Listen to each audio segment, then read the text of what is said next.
Hey guys, ghazzyTV here with another Path of Exile build guide video. In this one, I'm going to talk about the Carrion Golem Cold Conversion Elementalist as a low-budget League starter option.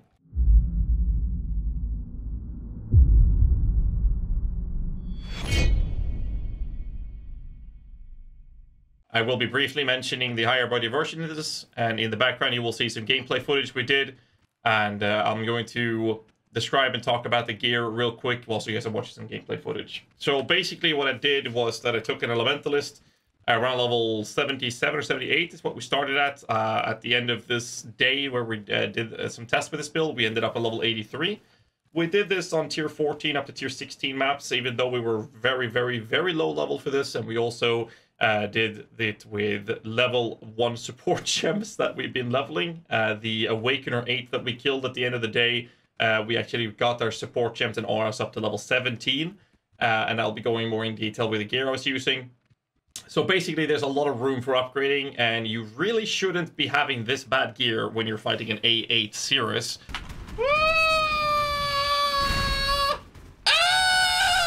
You really have a lot better gear than what I was using. Specifically, the HP count was very low, as you might have noticed in the gameplay footage. So we're sitting around 3.8k, and then we went up to 4.5k HP at the end. The build is designed to be around 5,000 HP in a very low budget, which is what you get when you level the build up and actually take the life notes, which I was lacking in the gameplay footage. More so, the build does hit 90% physical damage mitigation thanks to the flask and the golem scaling. We also have our elemental resistances capped to a proper extent with 76% on the fire and 75% on cold and lightning. And we get a tiny bit of chaos rest on top of this. We regen around 800 to 900 life per second, so that's a very good sustainability. We were able to tank most things. I did throw my body and character's corpse at some of the bosses just to see what you can and can't tank. For example, the Baron, you want to dodge everything, versus Drox Conqueror, for example, you don't want to tank the flag or the fist slam. So just don't tank them and you'll be more than fine. Everything else was pretty chill. Cirrus beams, you could tank the normal beams, but don't stand in the dot effects. Don't tank the die beam, which is the quad beam, and don't tank the rain of stars, and you were able to survive it. Pretty much everything else in there with a proper designed build. So more to the gear. For this character, we were using clay shapers, 2 of them. They cost between 1 and 2 chaos. They are a little bit more expensive in the early stage of the league when you're league starting as a build like this. I would recommend not leveling with golems, but instead using SRS till you get yourself clay shapers, and then you can level with golems if you wish. The 4 green triad is what we're using. So instead of the impale strategy, which is what I would recommend leveling with if you level with golems, is to use the impale strategy, and that means using a pride aura and a dread banner aura, and using the impale support gem and brutality support gem for your golems. But once you get the tri grip, you can actually start abusing certain mechanics with this build, where we're using cold conversion. The belt I'm using is the classical Darkness and Throne. This costs like 1 or 2 chaos even in the early stage of a league, where we just smack in some jewels with life and minion damage when you use a minion skill recently, as we are casting Convocation. Also, the same thing in the other one. If you can get the minions have chance to taunt and hit with their attacks, that's very good as well. The helmet, in the super low end budget, you would basically be using anything that gives you life and extra resistances. For higher budget, you want to get something with plus level of socketed minion gems, because we're putting some of our utility minions into this socket. The gems I was using in one of the weapons is Flesh Offering, Frost Bomb, and Desecrate. Frost Bomb is only for the exposure abusing, which I'll go more in detail with when we talk about the mechanics of the Ascendancy Nodes. The other weapon I was using Stormbrand, Frostbite, and Hex Touch. Now, I'm not using Spectres, I'm not using Inanimate Guardian. You can squeeze in Inanimate Guardian by using a second unset ring for this approach. However, when you upgrade this build, you want to go for plus level of minion or plus many level of spell skills ones. Preferably having +2, of course, with an open suffix to put in the Benchcraft trigger socket spell when you use a skill. If you have this in, we'll keep the setup with Flesh Offering, Frost Bomb, and Desecrate in one wand, and the other one would have the Stormbrand, it would have the Feeding Frenzy, and the zombies. This way we don't have to think about the fact that our zombies will die every now and then, which is used as basically extra minions to scale the damage our Carrion Golems are doing. So putting that in the trigger wand means that you don't have to think about resummoning zombies, because that will happen automatically. And because of this change, that means we put the Stormbrand into the helmet instead, and the links in the second trigger weapon would be Frostbite, Feeding Frenzy, and zombies. This puts the Stormrad in here and opens up one socket in a helmet with +3 level of socketed gems, allowing us to use Spectres. And then we're going to use the one Carnage, 50-50 with Carnage Chieftains and Host Chieftains. And if you have 3 Spectres, then you use 2 Carnage Chieftains and 1 Host Chieftain to generate power and Frenzy Charge for your minions, which will drastically increase the DPS compared to what you're seeing in the gameplay footage. The other gear I was using is a generic amulet with Ravenous Horde, oiled with life and resistances, ring with life and resistances. The boots looks much better than they are. I will mention that I am 92 dexterity higher than I need, so the dexterity is completely useless. The boots are only equipped because they give me life, movement speed, and resistances. But as you can see, I have 70% more resistances than I need on fire, so I can literally take any of the stats I have on these items and put them on this ring, because this ring has 66 dexterity and 61 life and no resistances. So basically the gear we're using is absolutely dogshit terrible. Flask, we have a Seething Divine Life Flask of Staunching, and then we have a Warding Basalt, we have an Iron Skin Granite, and then I put a Adrenaline Quartz Flask and a Heat Quicksilver. These flasks with a defensive stats up brings me up to 87% fist damage mitigation in my current gear. With proper gear, you're able to get this to 90% very easily. The chest piece I have is worse than a corrupted chest piece. Then the way you can search for a proper chest piece on a low budget end is either use a Tabula Rasa till you can buy the following chest. The chest I have gives me 18 fire rest and 75 HP. So what you do when you do this is look for a 6-link with 4 red and 2 blue, and then you search for body armor. And as you do this search, you'll see that most of these will be corrupted bases. Now we're pretty far into the league, which means that these are going to be a little bit cheaper than they are in the early stage. But this is what you can do. And then you search for a life roll with, say, 100 HP in this. And this is what you can buy in the current state of the league. This chest piece is already a lot better than what I'm wearing. This is even better, 124 HP. They cost 10 chaos. This is even more resistances and more HP than what I'm using, so you can very easily get a much better set of gear than what I've been showing you on the gameplay footage. The jewels, basically the gear I'm wearing on equipment is terrible. The jewels we're going for is 1 Anima Stone. This costs about 60 to 70 chaos. This is one of the more expensive pieces for this build. We are also using 1 Primordial Might. Primordial Might is going for about 30 chaos right now. So those 2 is about 1 Exalted. So when you're starting off with a build like this, the first step of upgrades would be to get these 2 stones. The remaining stones are very, very cheap. That's Primordial Harmony, going for about 7 chaos, and Primordial Eminence. Sorry, that's not Eminence. That's Eminence. Is going for, well, 7 chaos. What you want to do is you have any remaining open jewel slot. You want to put Harmony and Eminence 50-50. So if you have 2 jewel sockets, you put 1 Harmony, 1 Eminence. If you have 4, you take 2 Harmony, 2 Eminence. But if you have an uneven amount of jewel sockets, you will prioritize putting a Harmony in there. So say you have 3 jewel sockets. That means 2 Harmony and 1 Eminence. That will give you the best result. In this current version, I would recommend that you get medium cluster jewels with Renewal and get them because they help you have the sustainability and extra damage for your golems. Also keeps your Spectres alive, also keeps your golems to some degree alive. But that's the main version of the medium clusters. These jewels cost like 20 chaos each. They're very, very cheap. I think the most expensive one was this one with a little bit of extra life and rest. This cost me 30 chaos. So besides that, the large cluster jewel is not something I would recommend starting. I have 2 of them in this build.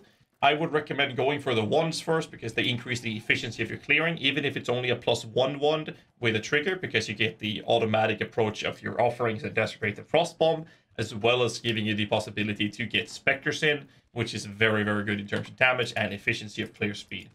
The large cluster you want to go for, if you want to upgrade the build later, would be to get a large cluster jewel with Primordial Bond Renewal, and then the last node should be Rotten Claws or Race and Pillage, because what happens with those 2 modifiers is that will add on this spot. Because we're going with Cold Conversion, we are no longer wanting to spec this.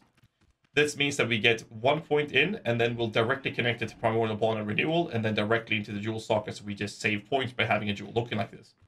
These jewels cost about 3 Exalted each, so that's a little bit expensive once you start upgrading the build. We have 2 of them in this build, and that's the only thing that's expensive in this build, and it would have been better for me to skip them and gone for the ones, which would have costed me a lot less currency. But that's the only thing that's expensive in the current version of the build. The tree is very generic. You spec out here, get some HP, Lord of the Dead, get HP, get the Elemental Equilibrium, and just get the Iron Golem Commander early on. When you're leveling with SRS, I would recommend picking up the Enduring Bond nodes early on, and then you can respec that later once you get the Clay Shapers to level with Golems if you want to. And everything else is just pick up life as you see fit. As you can see on my build, I'm lacking these 2 life nodes, this life node, and these 2 life nodes, which should put me around 5,000 HP, which is what you will land on with a low-budget approach. The Ascendancy Nodes is very straightforward. You obviously want to rush in and get Elemancer. This gives you the Golems counts, +1 to maximum here, +1 to maximum summon Golems here. Makes them immune to elemental damage, and since we're converting everything to elemental damage, we can do any reflect maps. The only maps we are a bit annoyed with is no regen and lesser effect of regeneration. And we're going to pick up Bastion of Elements. This gives us a very good defensive mechanic of the Primal Ages, allowing us to be even more tankier, which is what this build is thriving on. The last Ascendancy node is going to be a Mastermind in Discord, and this is where we're going to abuse mechanics. This is going to be hand in hand with Elemental Equilibrium. Since we're using a Stormbrand, we need to make sure that the Stormbrand is not doing any cold damage. If you hover over the Stormbrand, you can see that I'm only doing lightning damage. This means that with Elemental Equilibrium, enemies will get plus 25% to lightning resistance. Then they'll have minus 50% to fire and cold. Since we're doing cold damage, this is very crucial. That's 50% reduction of elemental resistances to cold. Since this is not a curse or a mark, well, actually a hex is the real word for it. Correct word for it. This is not mitigated by boss curse effect reductions. This is 50% reduction to cold resistance. We're using Mastermind in Discord because exposure we inflict applies an additional 25% effectiveness of that. That is why we're using Frostbomb. Frostbomb applies 25% exposure, and thanks to the Elementalist Mastermind in Discord, that means we get an additional 25% exposure of cold with the Frostbomb. This means that the Elementalist brings enemy bosses down to minus 100% cold resistance, which is a significant damage boost. And that's it with the tree. The gems I was using, as I mentioned before, with the weapons we are using in the helmet before we get the trigger weapons. So we're using Stone Golem and Chaos Golem with the Feeding Frenzy and Raised Zombie. If you get the trigger weapons, obviously we'll put the Stormbat and Spectre in here. And when you do, I would recommend that you split the helmet by using fusings. Even if it's 4-linked, you can use Orb of Fusing to split the links, so that the Raised Spectre is not linked with Feeding Frenzy. But in this specific scenario where we're going to move these into the trigger weapon, Feeding Frenzy is going to follow into that one, which means you don't have to worry about it. The boots is the auras in this case. We don't have. It doesn't matter which pieces you put the colors in, except for the gloves. So in the aura setup, we're using a Skitterbot, which is important that it is linked to Bone Chill. This means that the chill effect from the Skitterbots applies increased cold damage taken, which is crucial for our cold conversion. We also get a shock effect, which increases all damage taken by the enemies. We have a generosity linked with hatred, and in the gloves, we're using a precision level 1. You don't really have to. It's because we're having 4 greens. I might as well add something that will give some sort of damage boost to my minions, so I added level 1 precision. The reason it's level 1, because we don't care about the accuracy, they're going to be capped anyways, and we don't want to take away too much of our mana. The other links is a face run, which you can keep at level 1, it doesn't matter. You can change this to Vol Grace or Vol Haste, doesn't matter, just as long as you don't use the actual aura, just use the Vol version of it. Then we have a second wind together with Dash for the mobility, instead of Flame Dash, because we have to use 4 green. The links for the Golem is a Carrion Golem, linked with elemental damage with attacks, melee physical, minion damage, Ruthless, and Multi-Strike. If you have access to a white socket, which you can get from Betrayal of Orichi on research encounters, as well as a Tabula Rasa, for example, I would recommend that you switch out Ruthless for Predator for single target, as more damage, if you really want to mid-max the single target damage out of this build. If not, this is the links we're going to be using. I think that's it. That's all I have for you. I would recommend the medium budget version to do what I've done with the clusters and get the trigger weapons, because it's going to be a massive difference in terms of efficiency. But if you at any time want to do a high budget version of this build, I would strongly recommend going into normal lab, unspec all of your ascendancies, click the plaque at the end of the lab, and then you'll respec the Elementalist into a Necromancer. And that's when you're going to go for an aura stacking version. Obviously, there will be a link in the descriptions below for an Auramancer, well, it's going to be a Golemancer aura stacking Golem build, obviously.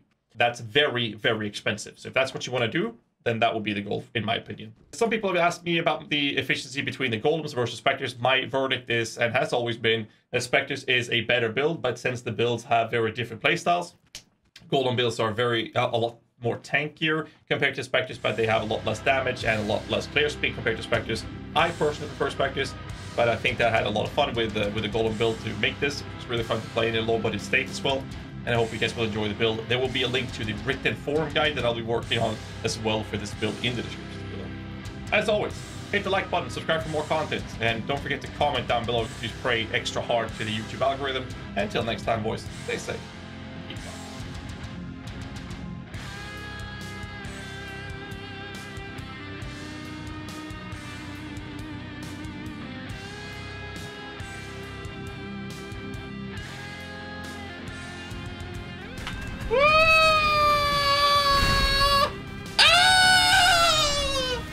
Ah!